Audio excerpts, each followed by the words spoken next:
bonjour, bienvenue sur Talent Pro 2.0. Nous sommes le samedi 27 mai 2023, il est 10h. Donc c'est notre émission phare, le talk show Confluence aujourd'hui. Voilà Jean-Philippe, salut Jean-Philippe.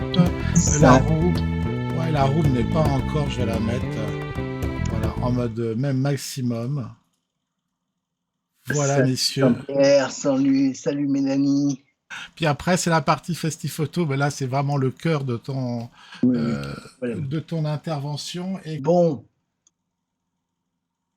alors accueillons Kevin Tadej, qui est notre invité donc de la rubrique Festi-Photo, puisque depuis maintenant 2 samedis, on a ouvert la rubrique interview de photographe pour préparer le Festi-Photo de Rambouillet. Je précise à nos auditeurs que nous ferons la fête tout au long du mois de septembre et qu'on aura une grande rencontre avec une cinquantaine de photographes et de leur exposition le dernier week-end de septembre, le 29, le 30 et le 1er octobre. Et toi, Kevin, tu fais partie donc des exposants photographes, auteurs photographes sélectionnés. Et donc, tu vas nous amener une exposition photographique. Alors, pour te présenter, je dirais que tu es un jeune photographe qui a pris conscience qu'il était capable de faire des choses intéressantes, puis qui a découvert un peu aussi la technique photographique, et puis qui a découvert des outils particuliers, complémentaires, rarement utilisés par des photographes. Tu vas nous expliquer ça en détail. Tu nous amènes à Rambouillet une exposition qui s'appelle Madère, terre de caractère, c'est ça? Tout à fait, ouais. Alors, tu as eu l'occasion d'aller dans cette île perdue au milieu, enfin pas perdue, pas très loin d'ailleurs, dans l'Atlantique, des îles très volcaniques, tu vas nous en parler un petit peu, des côtes déchiquetées par les vagues, et je crois que les vagues font partie de ce que tu aimes le plus représenter en photo. Je crois qu'on va essayer de voir quelques images. Enfin, tu cherches à travers tes photos à transmettre le caractère des éléments, le caractère de la Terre, le caractère de l'île. Est-ce que j'ai un peu résumé? Tu as très bien résumé l'exposition. Bon. Alors, raconte-nous un petit peu comment tu es arrivé à la photo. Alors, en fait, c'est très simple. Hein. C'est en 2010, suite à un problème de santé, j'avais demandé donc à mon ex-copine donc un magazine de surf, parce qu'à l'époque, je faisais du surf.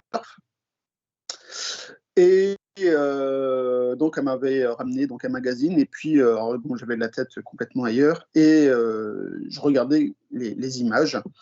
Et à la fin, je lui ai redonné, je fais, voilà, c'est ce que je vais faire plus tard. Donc, elle ne comprenait pas trop. Hein. Elle fait, oui, non, mais t'inquiète pas, tu vas pouvoir refaire du surf. Et je fais, non, je ne parle pas de ça. C'est, je vais être photographe. Et alors, je ne connaissais rien à la photo, hein, je n'avais même pas d'appareil photo. Ah ouais. Et 9 mois plus tard, j'ai acheté un bridge, un Nikon. Et puis, 6 mois plus tard, donc je me suis appris tout seul. 6 mois plus tard, j'ai participé à un concours sur le thème liquide à Chartres, où je suis arrivé premier. Et je me suis dit, bon, il y a peut-être quelque chose à faire en photo. Et à partir de là, j'ai acheté mon premier réflexe, un Nikon D90. Et puis, tout après, ça s'est enchaîné, quoi. Et alors, en 2017, je me suis réellement spécialisé donc dans la photo, dans la pose longue. Oui, c'est ça. Est-ce que tu as commencé tout de suite par de la photo de paysage ou est-ce que tu as fait de la photo de surf? Par quoi tu as commencé? Non, pas de photo de surf, ou très très peu. Ça a été surtout de la photo de paysage, paysage urbain, paysage maritime. Et très vite est arrivée donc la pose longue. parce que j'aimais ça. Et surtout, j'ai découvert la pose longue via les photos d'Alexei Titarenko. Donc, Ouais, c'est je ne sais pas si vous connaissez. ouais. Le nom me dit Et quelque chose. alors, c'est une personne, donc un photographe russe naturalisé américain maintenant, qui fait donc de la pose longue, ou enfin de la pose lente sur les personnes qui se déplacent. Ah oui. Ouais. Est-ce que tu peux expliquer pour nos auditeurs ce que ça veut dire, pause longue? Oui, bien sûr. Donc, la pose longue, ça va être un temps d'exposition, donc une photo qui est prise sur plusieurs secondes, par exemple, ou plusieurs minutes. C'est Voilà. pas Pour faire schématiquement assez simple. C'est ça. D'habitude, une photo, c'est clac, clac, c'est-à-dire très rapide. Voilà. Et alors là, maintenant, c'est clac, clac. Ah, d'accord. Donc, il se passe beaucoup de temps, ce qui fait que l'effet produit, c'est quoi? Alors, l'effet produit, donc tout ce qui bouge va devenir flou ou lisse. Par exemple, les nuages, ça peut être des filets, ou l'eau, ça peut avoir donc un caractère brumeux, comme une sorte de brouillard, coton. Et tout ce qui est net reste net. Donc, on va avoir en fait un effet de flou net sur la même photo. Et donc, Ou ça net permet flou, de créer tout dépend de comment. des ambiances particulières. Les personnages, par exemple, deviennent des fantômes.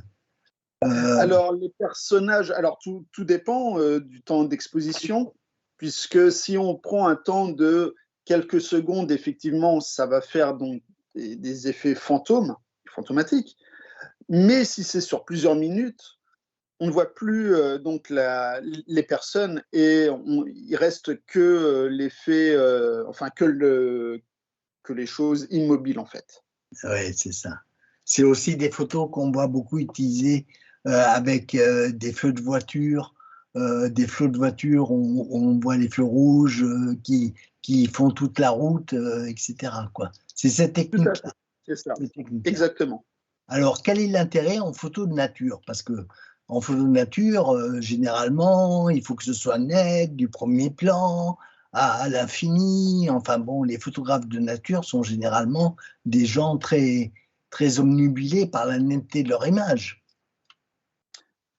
Oui, mais après, c'est un choix artistique et c'est le temps qui passe dans mon travail que je propose.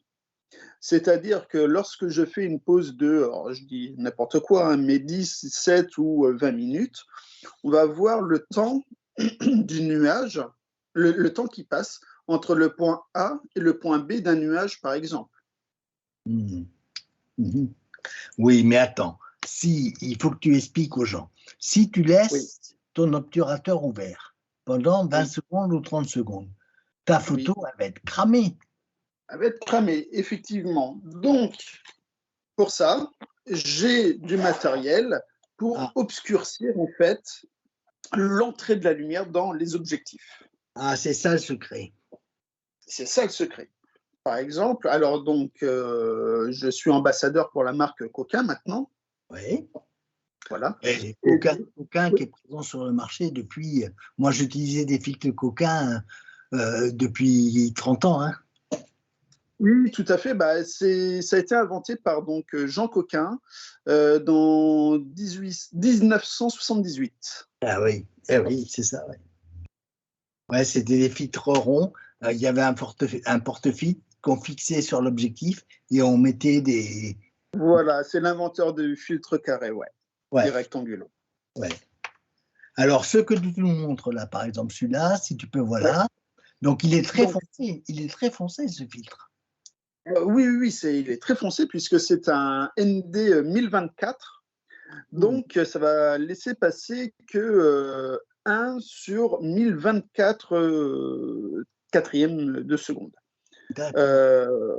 Alors, pour vous faire simplement la chose, si j'ai un temps de pause au naturel d'une seconde, je mets ce filtre-là.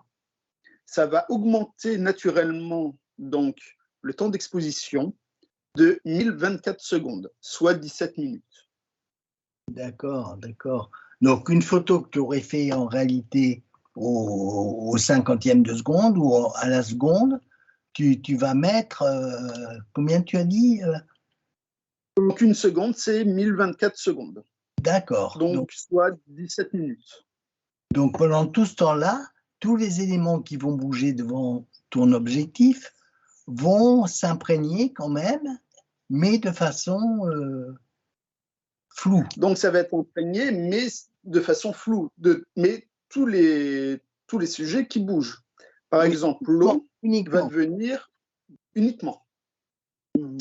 Les sujets qui restent nets ressortiront nets de la photo. D'accord. Donc, l'application la meilleure que tu aies trouvée sur ta dernière exposition, c'est donc de photographier des vagues, qui, par définition, est un sujet... Alors, il n'y a pas que des vagues hein, sur Madère. Oui. Il y a quoi? Mais, alors, je ne sais pas de quelle exposition, de quelle série tu parles. Moi, je parle si c'est Madère ou si c'est de mer nature. C'est terre de caractère. Ouais, Madère, terre de caractère, voilà. Oui.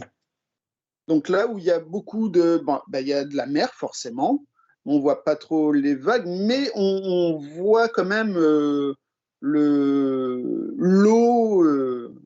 qui est vaporeuse, on va dire. Ouais, ouais. Et alors, qu'est-ce qui te...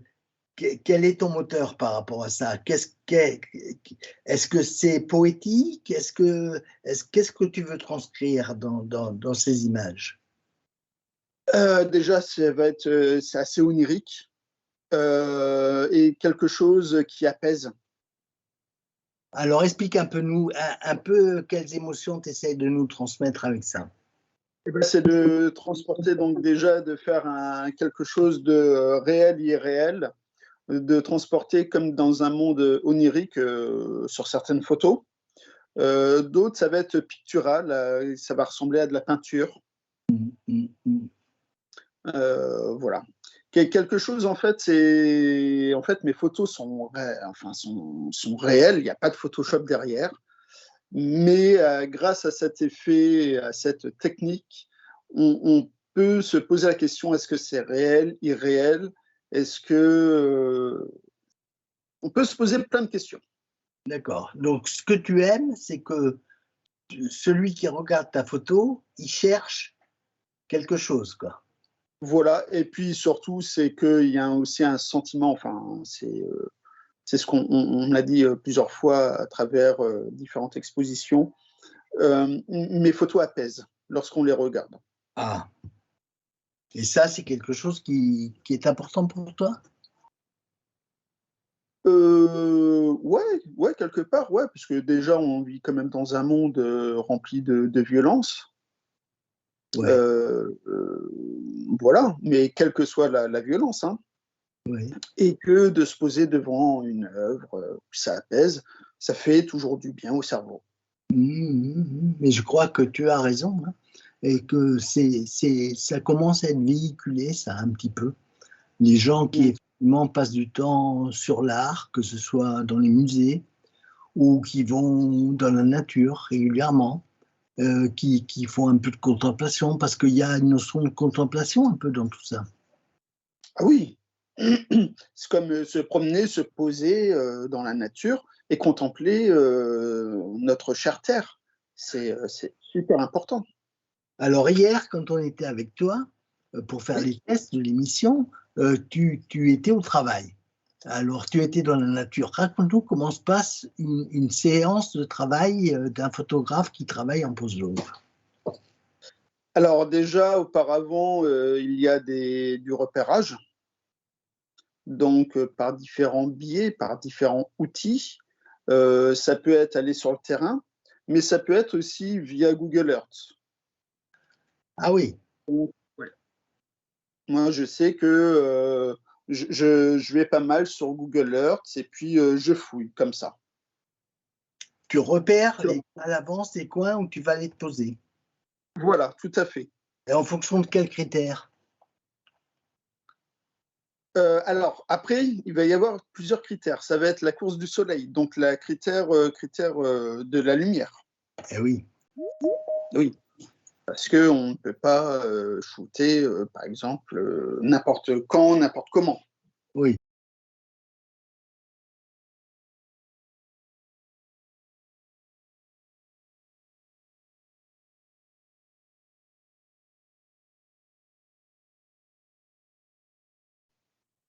Alors, tu nous parlais du soleil.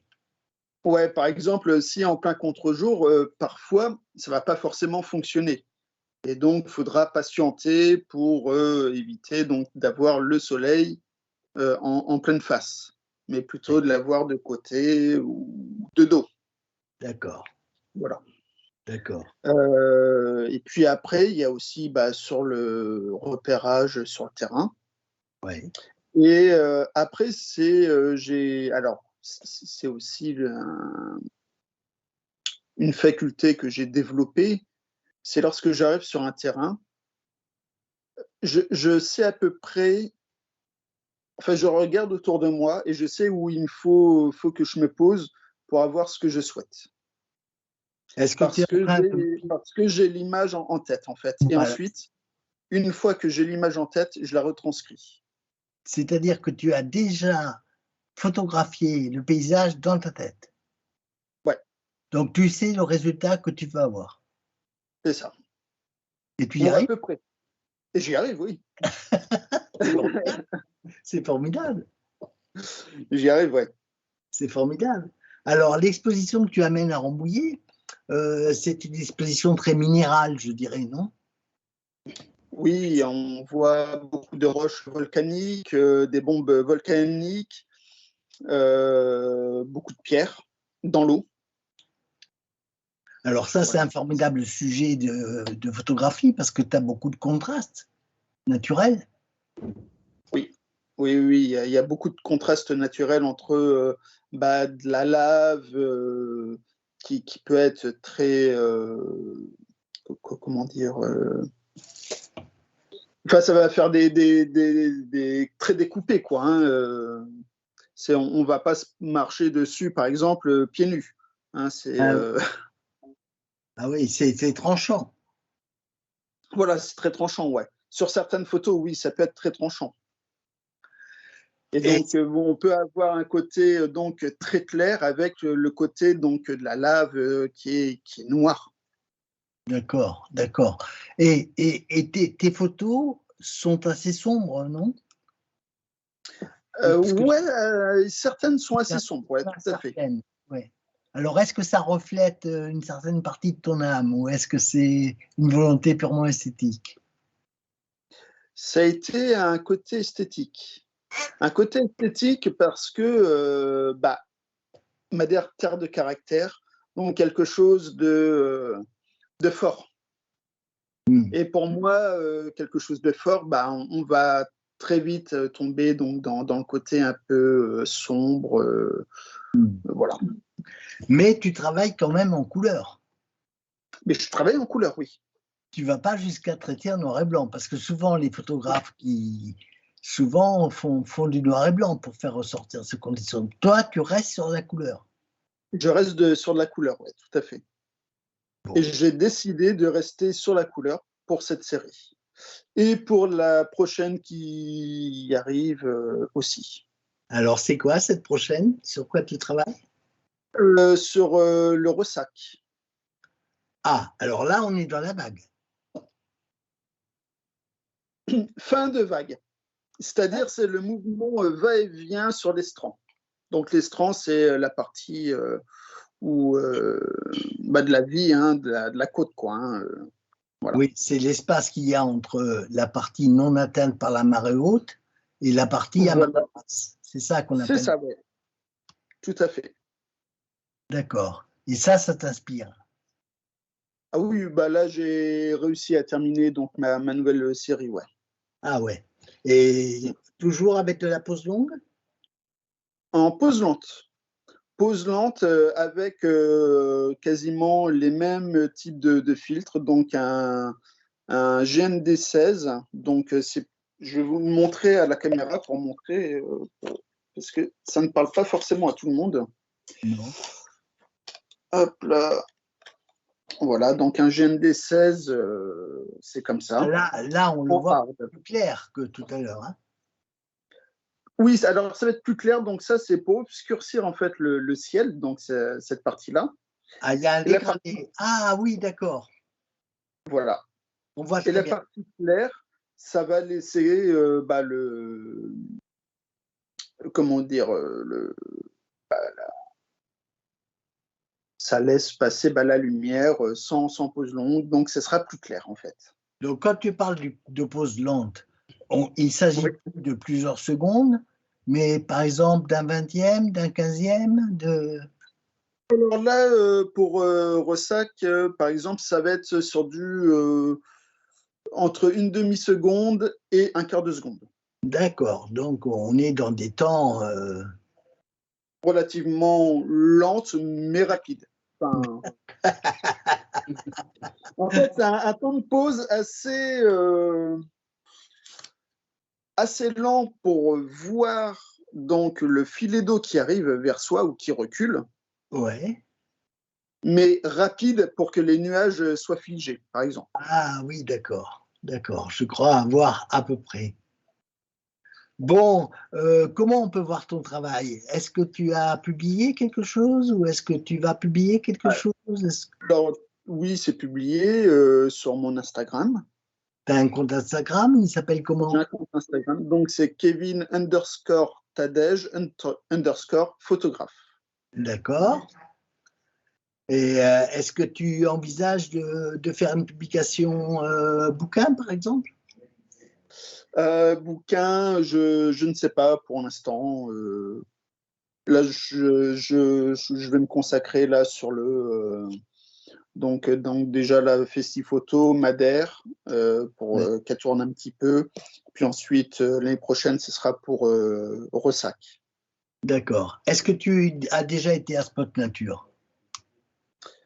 Alors, j'ai déjà été sélectionné, mais malheureusement, je ne pouvais pas y aller. Bon, écoute. Voilà, désolé, Christian. Mais Prochaine fois. Hein. voilà, je compte venir. D'accord.